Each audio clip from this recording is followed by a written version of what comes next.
Welcome back to Caesars Palace, Las Vegas, the home of champions, and the National Heads Up Poker Championship presented by Outback Steakhouse. And we'll rejoin the action with a much-anticipated matchup from our featured table, Mike the Mouth Matusow taking on Kid Poker Daniel Negreanu. Yeah, these two are good friends, but as we know, when you're across the felt from someone, there are no friends. It's strictly business. Oh, baby. Matusow folds the hand. That's as close as you're ever going to get to even, son.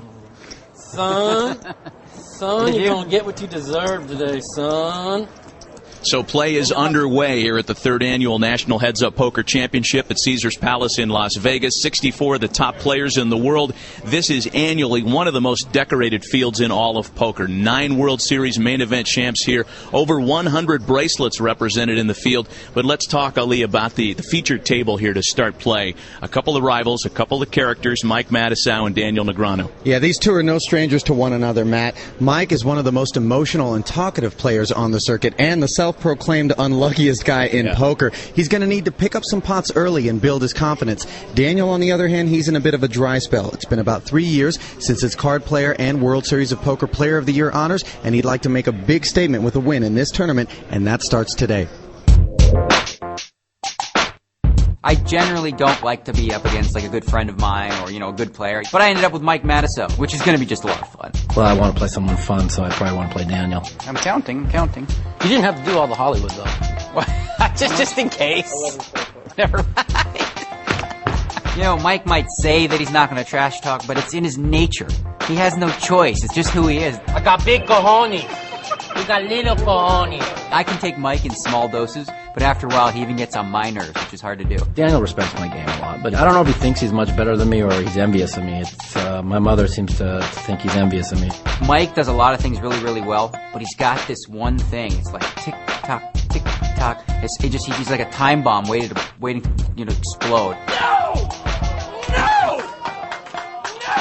I'm trying a new strategy against Daniel today that might blow up right in my face, or it might make me dominate. I will not hold anything back. I'm going to just go to war with him. Now I'm curious, what do you think Matusow's new strategy is? Well, if history's any indication, Matusow has really played overly aggressive against Daniel when they've been heads up. I think he may just scale back on the bluffing. Suited Queen 9 for Matusow. Here he raises to 500. Daniel with a pair of 8s. And he re-raises to 1,500. Daniel's going to play back at Mike, try to figure out how strong his hand is. Matusow calls. Flop comes ace, king, tray. A couple of diamonds for Matusow. Not Daniel's favorite flop, but he's got to follow through. He represented a big hand with the re-raise pre-flop. So Daniel bet 2,200, and Matusow calls him. And now Daniel's got to feel like he's beat at this point, and checking in the dark is one quick way to show that. Turn card's a 7 of hearts. Mike can hit a diamond, a queen, or a 9 to win this pot, but instead he checks, and here's that new strategy we talked about. He's not taking many chances. River's a queen of clubs and a pair of queens for Matusow. Both players check, and Mike Matusow take down the pot. Yeah, no reason for Mike to bet that river. He's only going to get called by a better hand. Good disciplined play from Mike early. I was going to have to try and take it from you. And then you made a pair. No, I made a hand. Back over to table 5 now. How much that shirt cost you, Johnny? 800. Versace? Yeah. Man, you can afford to buy all my stuff, and you got a lot of money left over. No. It looks better on you than me, trust me. You don't want to see me in something like that. I'm small built. You got to have muscles to wear that. Ace 4 for Tran, ace 10 for Johnny. Did he say it was an $800 T-shirt? Yeah, I think I got suits that don't cost that much. Tran calls Chan's raise, and the flop brings Tray Queen King. Well, the good news is there was no ace on the flop for JC. He would have been in a world of hurt. Johnny's flopped a gut shot straight draw here, and he's got the best ace.